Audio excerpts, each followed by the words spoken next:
사랑하는 사람 얼굴을 볼 때, 그리고 가장 미운 사람 얼굴을 볼 때, 뇌에서 불 켜지는 자리가 같아요. 이게 무슨 뜻인지 오늘 같이 가봅시다. 여러분도 이런 적 있으시죠? 이유는 잘 모르겠는데 그냥 미운 사람, 나쁜 산도 아니고 나한테 뭘 한 것도 아닌데 그냥 싫은 거요. 제가 솔직히 말씀드리면요. 저도 있었어요. 그래서 스스로가 소인배 같아서 찝찝했거든요. 근데 그 미움의 정체를 끝까지 따라가다 보면 뜻밖의 곳에서 자기 자신을 만나게 됩니다. 오늘 끝까지 들으시면 그 사람 보는 눈이 달라지고 동시에 자기 자신도 조금 달라 보이기 시작할 거예요. 당신 주변에 그런 사람이 있지 않나요? 딱히 뭘 한 것도 아닌데 그냥 싫은 사람. 그 사람이 뭔가를 해서가 아니라 그냥 존재 자체가 거슬리는 사람. 목소리 톤이 귀에 걸리고 걸음걸이가 마음에 안 들고 심지어 밥 먹는 소리까지 신경 쓰이는 사람. 그 사람이 딱히 나한테 잘못한 게 없다는 걸 머리로는 압니다. 그런데도 그 사람 이름이 카톡에 뜨면 왠지 기분이 가라앉습니다. 그 사람이 회의실에 들어오면 갑자기 공기가 달라지는 느낌이 듭니다. 그 사람이 말을 시작하면 무슨 내용인지와 상관없이 일단 거부감이 올라옵니다. 그리고 그 순간 이런 질문이 드셨을 겁니다. 내가 이상한 건가? 이유도 없이 누군가를 미워하는 게 정상인 건가? 결론부터 말씀드리면 정상입니다. 그리고 그 이유가 굉장히 흥미롭습니다. 오늘 이 감정을 제대로 해부해 보려 합니다. 미움이라는 감정이 어디서 오는지, 왜 어떤 미움은 영원히 사라지지 않는지, 그리고 이 감정이 사실은 상대방이 아니라 당신 자신에 대해 뭔가를 말하고 있는 건 아닌지. 먼저 미움이 분노와 어떻게 다른지부터 짚어봐야 합니다. 분노는 사건에서 나옵니다. 누가 나한테 뭔가를 했을 때 생기는 반응입니다. 그래서 사건이 끝나면 분노도 식습니다. 시간이 지나면 흐려지고 어느 순간 기억에서도 멀어집니다. 심하게 다퉜던 일도 몇 달이 지나면 왜 그렇게까지 화가 났었는지 잘 기억이 안 날 때가 있잖아요. 하지만 미움은 다릅니다. 미움은 사건 없이도 생깁니다. 그리고 한번 자리를 잡으면 몇 달이 지나도 몇 년이 지나도 그대로입니다. 오히려 더 정교해지기도 합니다. 처음에는 막연히 불편했던 느낌이 시간이 지날수록 그 사람의 구체적인 특징들로 굳어집니다. 말투가 싫고, 표정이 싫고, 존재 방식이 싫어집니다. 그 사람을 일부러 떠올리지 않아도 됩니다. 오히려 잊으려고 하면 할수록 더 선명하게 떠오르는 특이한 성질이 있습니다. 분노를 물에 새긴 글자라고 한다면 미움은 굳기 전 콘크리트에 남긴 손자국입니다. 시간이 지날수록 더 단단하게 굳어버립니다. 이 차이가 왜 중요하냐면 미움의 원인이 사건이 아닐 수 있다는 뜻이기 때문입니다. 그 사람이 뭔가를 해서 생긴 감정이 아니라면 이 감정의 진짜 출처는 어디일까요? 이제 감각적인 부분으로 들어가 봅니다. 이유 없이 미운 사람이 있다고 하는 분들의 이야기를 들어보면 공통점이 있습니다. 구체적인 감각들이 거슬린다는 겁니다. 말하는 방식이 유독 거슬린다는 분이 있습니다. 딱히 틀린 말을 하는 것도 아닌데 그 말투 자체가 불편합니다. 어떤 분은 그 사람이 숨 쉬는 방식이 거슬린다고 했습니다. 숨소리 자체가 신경에 걸린다는 겁니다. 그 사람이 식사할 때 나는 소리 때문에 같이 밥을 못 먹겠다는 분도 있었습니다. 심지어 그 사람이 문자를 보낼 때 쓰는 어미가 거슬린다는 분도 있습니다. 이모티콘 사용하는 방식이 싫다는 분도 있습니다. 분명히 상대방이 뭔가 특별히 잘못한 게 아닌데 전도 싫습니다. 이게 과민한 게 아닙니다. 이 반응들이 생기는 이유가 있습니다. 우리 뇌는 자기도 모르게 어떤 사람에게서 특정 신호를 감지하면 경계 모드에 들어갑니다. 그 신호가 의식 위로 올라오지 않더라도 뇌는 이미 반응하고 있습니다. 그 결과로 나타나는 게 이런 감각적 거슬림입니다. 아무 이유 없어 보이지만 뇌 안에서는 뭔가가 작동하고 있는 겁니다. 그러면 뇌가 정확히 어떻게 반응하는 걸까요? 근데 여기서 재미있는 게 있어요. 2008년에 영국 유니버시티 칼리지 런던의 신경과학자 세미르 제키와 존 폴 로마야 연구팀이 실험해 봤는데요. 사람들에게 강하게 증오하는 대상의 사진을 보여주면서 뇌를 촬영했습니다. 결과가 굉장히 충격적이었습니다. 증오할 때 활성화되는 뇌 부위와 낭만적인 사랑을 느낄 때 활성화되는 뇌 부위가 동일했습니다.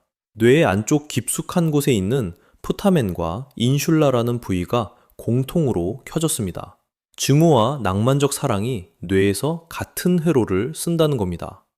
잠깐 이게 말이 되는 얘기인지 생각해 보시기 바랍니다. 우리가 보통 사랑과 증오를 정반대의 감정이라고 생각하잖아요. 스펙트럼의 양쪽 끝에 있는 감정이라고. 그런데 뇌는 그 두 감정을 같은 방식으로 처리하고 있었습니다. 뇌 입장에서는 사랑과 증오가 완전히 다른 감정이 아니라는 겁니다. 더 흥미로운 건 이 두 감정 모두 상대방에 대한 강렬한 집중을 동반한다는 점입니다. 사랑할 때 우리는 그 사람만 생각합니다. 증오할 때도 그렇습니다. 잊으려고 해도 계속 떠오릅니다. 의식적으로 신경 쓰지 않으려 해도 그 사람의 행동 하나하나에 반응이 생깁니다. 이게 단순한 우연이 아닙니다. 뇌가 이 두 감정을 비슷하게 처리한다는 건 이 두 감정 사이에 뭔가 공통된 요소가 있다는 뜻입니다. 그러면 왜 같은 뇌회로가 켜지는 걸까요? 이게 오늘의 핵심 질문입니다. 그리고 이 질문의 답이 당신이 이유 없이 미워하는 그 사람에 대해 생각지도 못한 방향을 알려줄 겁니다. 그 방향이 상대방이 아니라 당신 자신을 향하고 있다면 어떨까요? 앞에서 우리는 꽤 불편한 사실 하나를 마주했습니다. 증오와 사랑이 같은 뇌회로를 사용한다는 것. 그리고 저는 질문을 하나 열어놓은 채로 멈췄습니다. 왜 같은 회로일까요? 이제 그 안으로 들어가 보겠습니다. 뇌에서 증오는 도대체 어떻게 작동하는 걸까요? 단순히 싫다는 감정 신호를 보내는 것과는 다릅니다. 훨씬 더 복잡하고 솔직히 말씀드리면 훨씬 더 불편한 방식으로 작동합니다. 첫 번째로 알아야 할 것이 있습니다. 증오는 중독입니다. 이게 비유가 아닙니다. 실제로 뇌 안에서 벌어지는 일입니다. 우리가 미워하는 사람을 떠올릴 때 그 사람에 대해 욕을 하거나 험담을 할 때 뇌의 특정 영역이 반응합니다. 바로 벤트럴 스트라이어텀이라고 부르는 보상 회로입니다. 이 회로는 평소에 무엇을 할 때 켜질까요? 맛있는 것을 먹을 때, 좋아하는 음악을 들을 때, 오랫동안 원하던 무언가를 마침내 손에 넣었을 때입니다. 한마디로 뭔가 좋은 일이 생겼을 때 활성화되는 곳이에요. 그런데 증오할 때도 이 회로가 켜진다는 겁니다. 2009년에 타카하시 연구팀이 실험해 봤는데요. 샤덴프로이데라는 현상을 들여다봤습니다. 샤덴프로이데는 독일어에서 온 말인데 남의 불행을 보고 쾌감을 느끼는 것을 뜻합니다.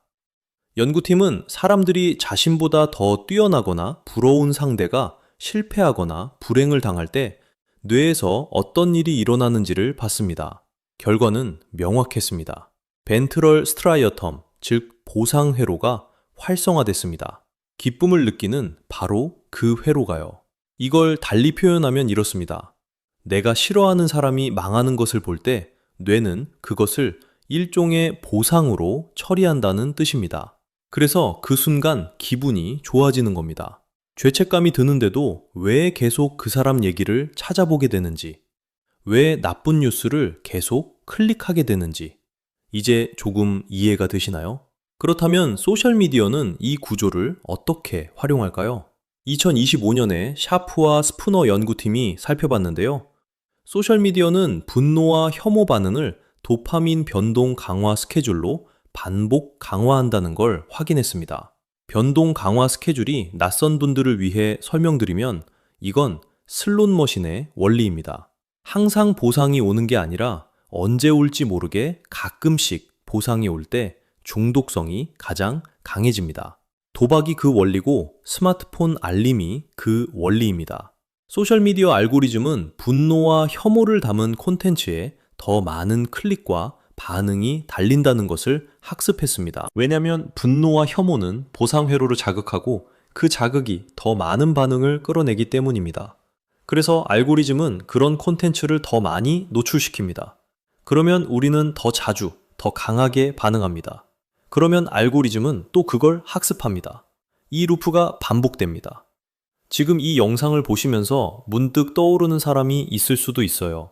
내가 자꾸 찾아보게 되는 계정이라든가, 보기 싫다고 하면서도 계속 들어가 보게 되는 커뮤니티라든가, 알고리즘이 분노에 클릭을 달아주는 이유, 이제 아시겠나요?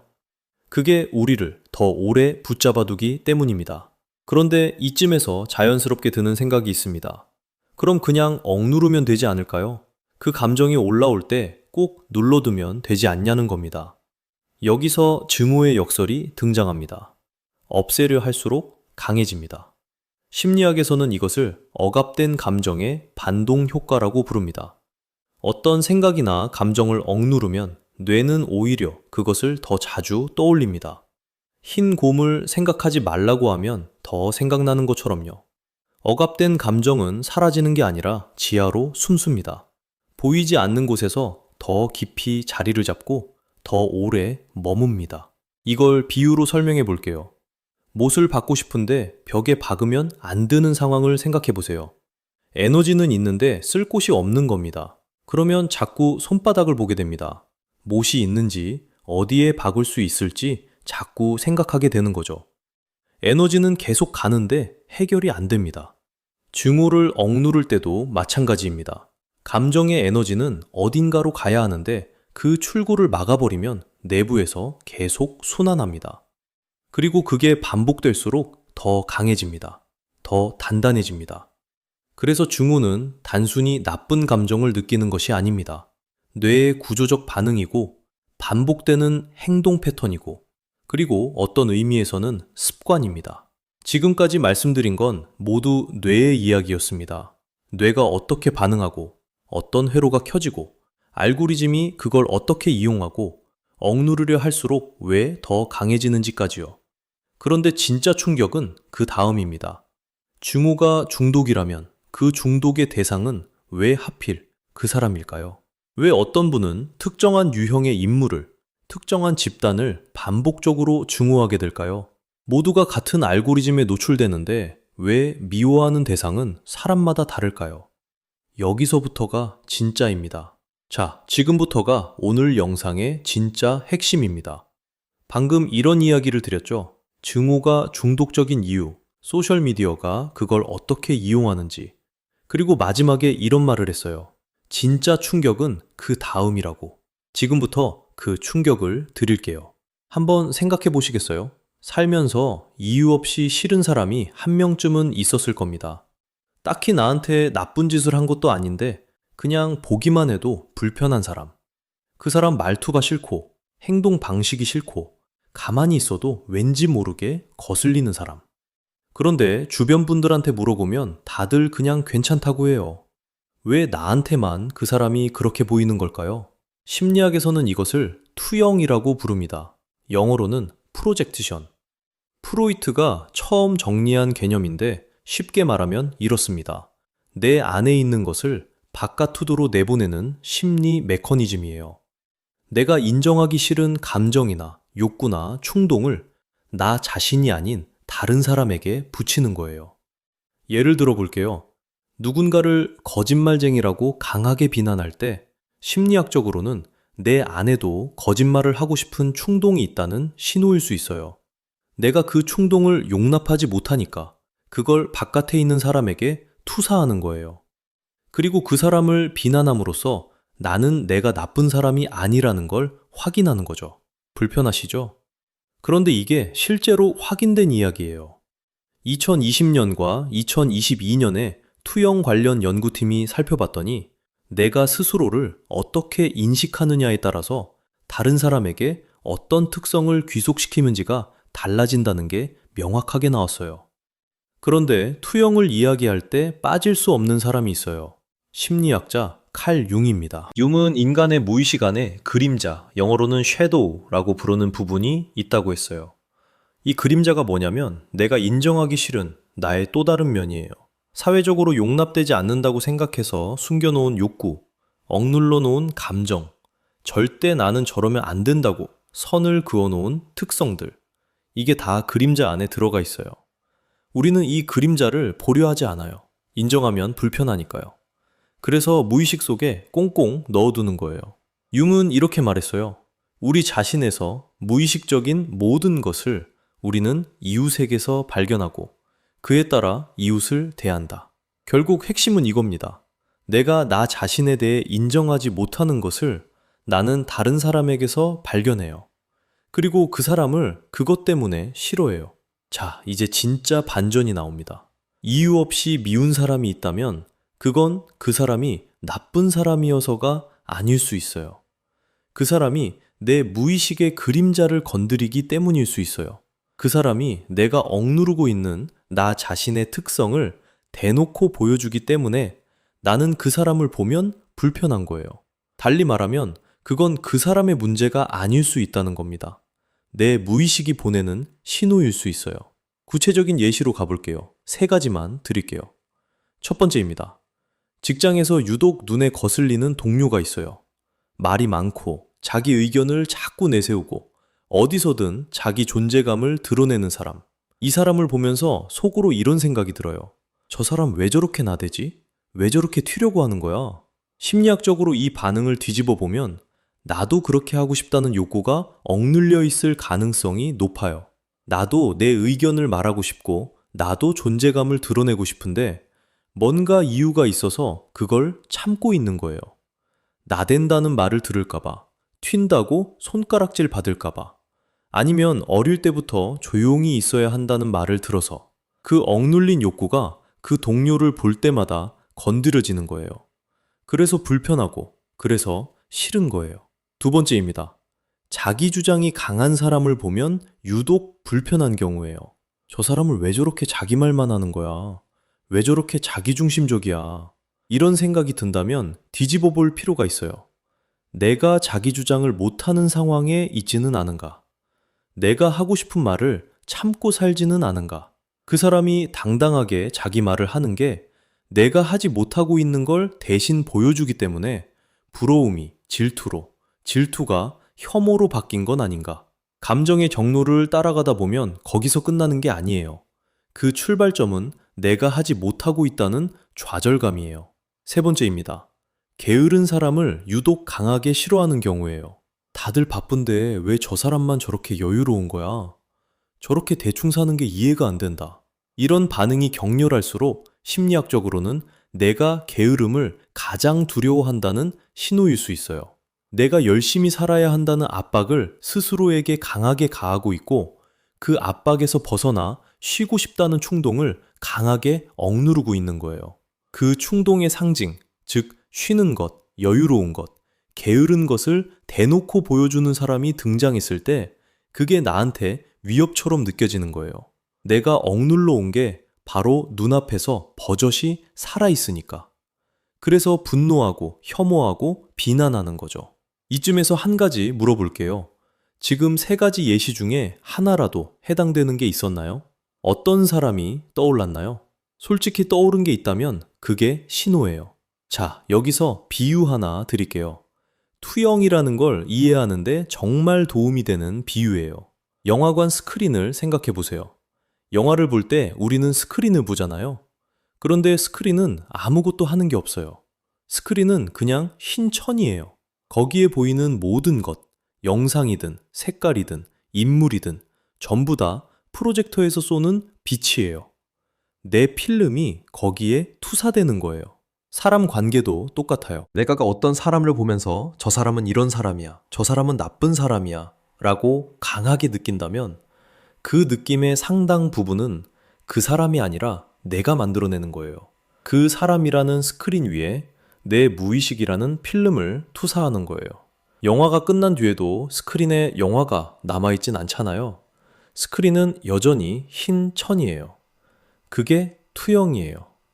그 사람에게 붙인 것들이 사실은 그 사람이 아니라 내가 만들어낸 이미지일 수 있어요. 그래서 이런 현상이 설명돼요.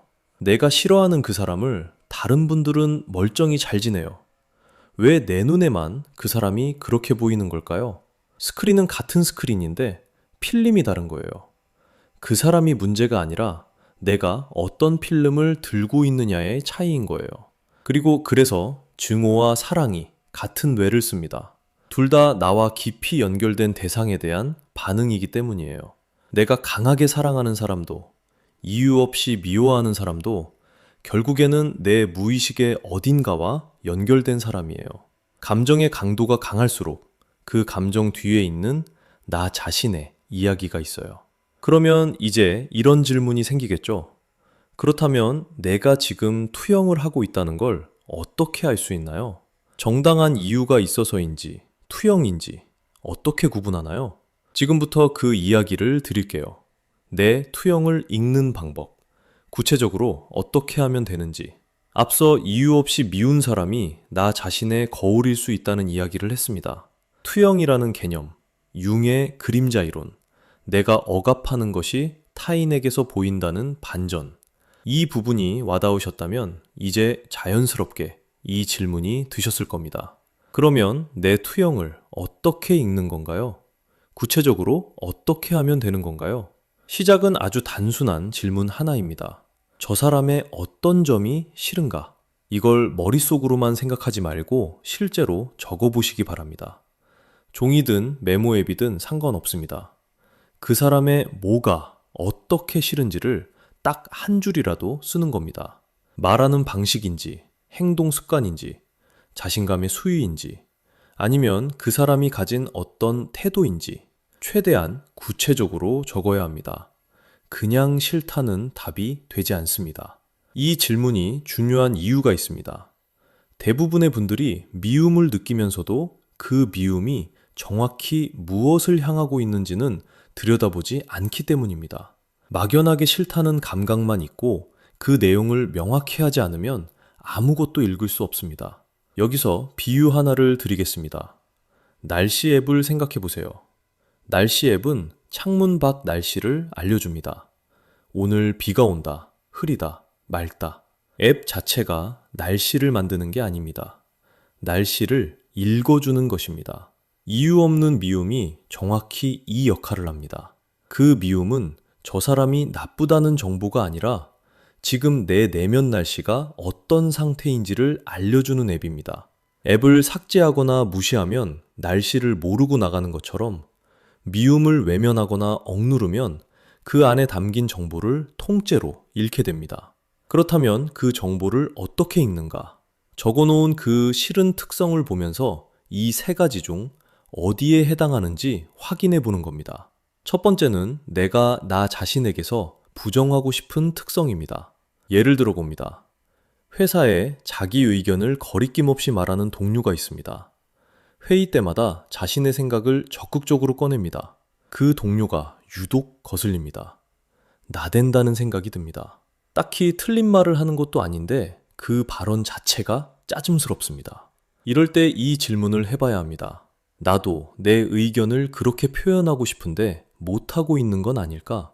자기 표현에 대한 욕구를 억눌러 오면서 그것을 자연스럽게 하는 사람을 볼 때 불편한 건 아닐까? 내가 부정해온 나 자신의 어떤 면을 그 사람이 거울처럼 비추고 있는 건 아닐까?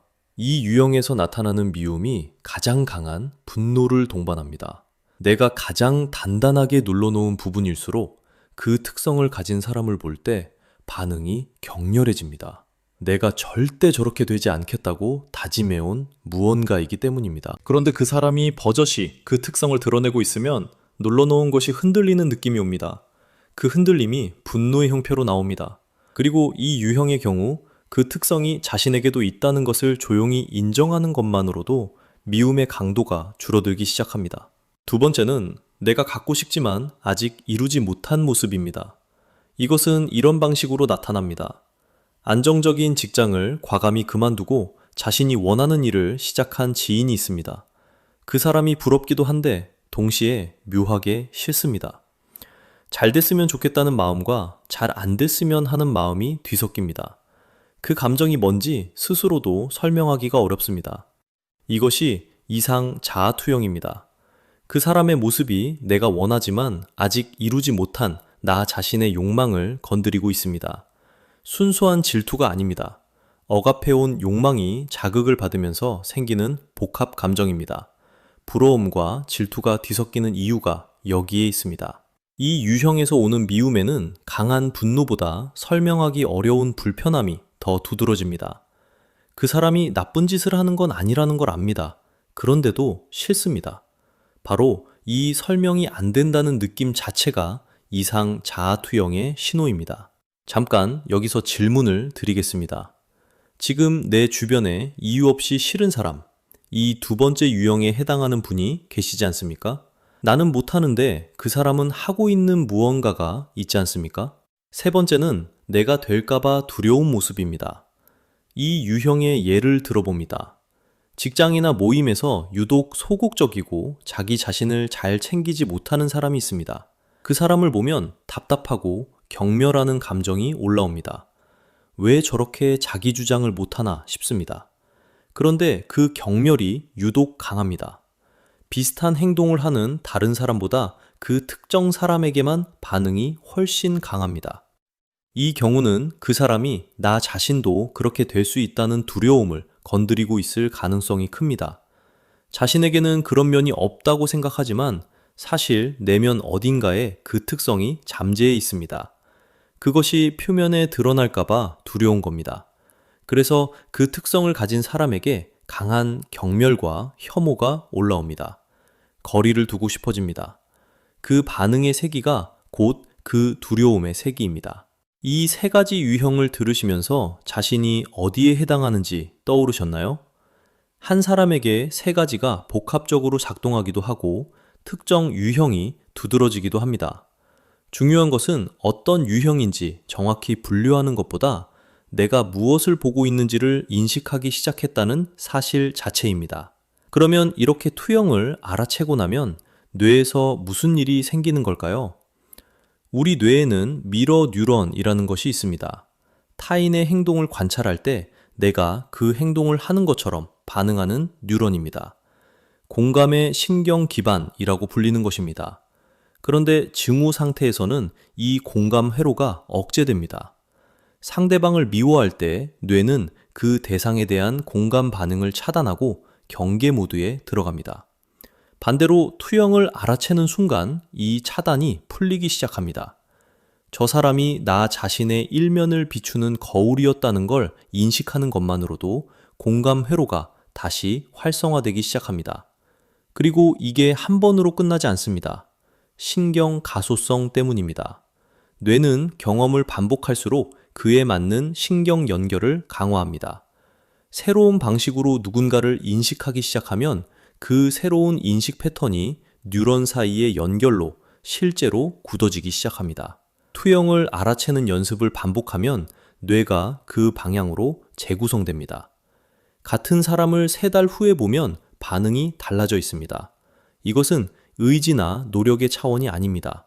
뇌가 실제로 바뀐 겁니다. 미움의 에너지가 흘러가던 방향이 달라진 겁니다. 외부로 향하던 에너지가 나 자신을 이해하는 데 쓰이기 시작하는 겁니다. 그래서 이유 없이 미운 사람이 생겼다는 건 자기 자신을 만날 기회가 생겼다는 신호이기도 합니다. 여기까지 오셨으면 아마 이런 생각이 드실 겁니다. 알겠어요. 미움이 거울이라는 거. 그런데 그래서 구체적으로 어떻게 하면 되나요? 그 질문 너무 당연합니다. 그리고 저는 그 질문을 기다리고 있었습니다. 오늘 딱 하나만 가져가시면 됩니다. 이름하여 3단계 질문법입니다. 복잡하지 않아요. 노트 한 장이면 충분합니다. 첫 번째 단계는 이겁니다. 저 사람의 어떤 점이 싫은가? 막연하게 그냥 싫다가 아니라 가장 화나는 특성 하나를 최대한 구체적으로 적어보세요. 예를 들면 이런 식입니다. 자기 자랑을 너무 많이 한다.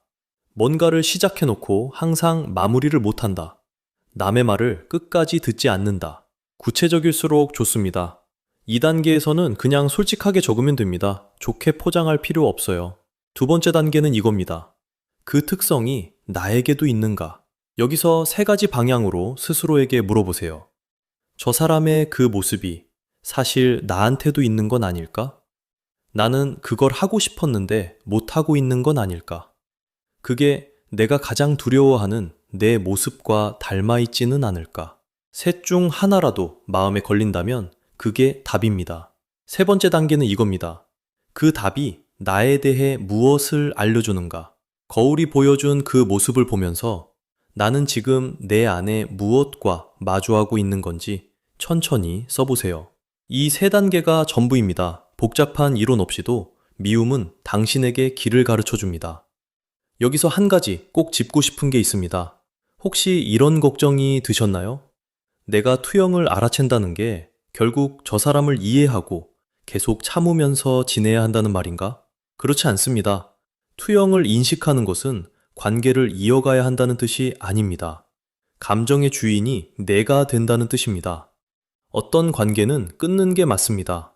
어떤 사람과는 거리를 두는 게 건강한 선택입니다. 다만 그 결정을 내릴 때 분노에 휩쓸려서 하는 것과 자신을 이해한 뒤에 하는 것은 전혀 다릅니다.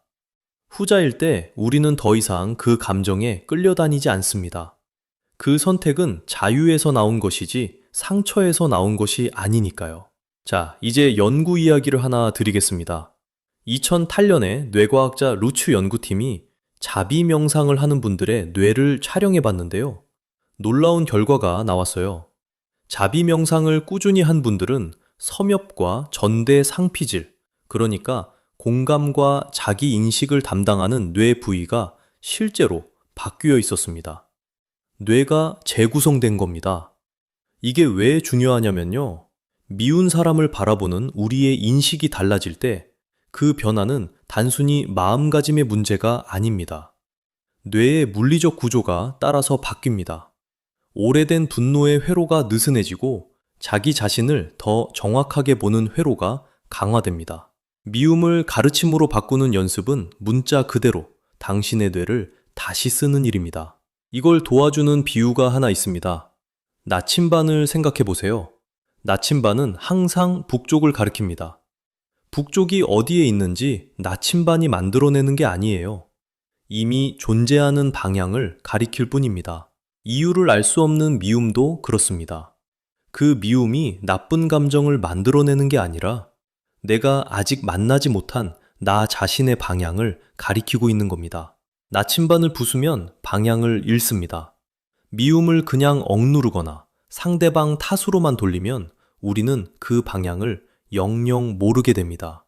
그러나 나침반을 읽을 줄 알면 길을 찾을 수 있습니다. 이제 처음으로 돌아가 봅시다. 영상 처음에 이런 말씀을 드렸죠? 사랑하는 사람과 미운 사람이 같은 뇌를 쓴다고. 이제 그게 무슨 뜻인지 아시겠죠? 둘 다 당신이 자신의 무언가를 거기서 보고 있는 겁니다. 사랑하는 사람에게서는 내가 되고 싶은 나를 보고, 미운 사람에게서는 내가 인정하기 싫은 나를 봅니다. 그 거울이 불편하게 느껴질 때 우리는 그것을 감추기 위해 상대방을 더 강하게 밀어냅니다. 그래서 오늘 드리고 싶은 말씀은 미움은 당신의 결함이 아닙니다. 미움은 당신이 아직 자신과 화해하지 못한 부분이 있다는 신호입니다. 그 신호를 알아채는 순간 미움은 더 이상 당신을 지배하지 못합니다. 당신이 미움의 주인이 됩니다. 오늘 딱 한 가지만 해보세요.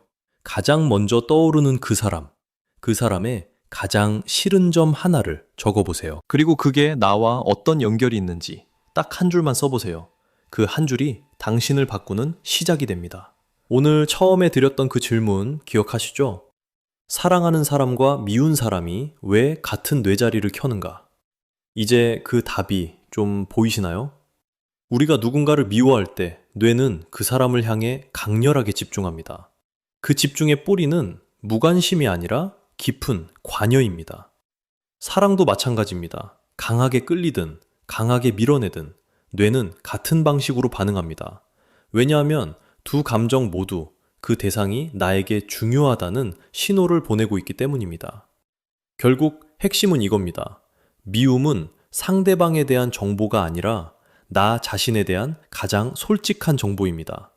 이유 없이 미운 사람이 생겼다면 그건 내가 소인배라는 증거가 아닙니다. 오히려 지금 내 안에서 무언가가 나를 보아달라고 신호를 보내고 있는 겁니다.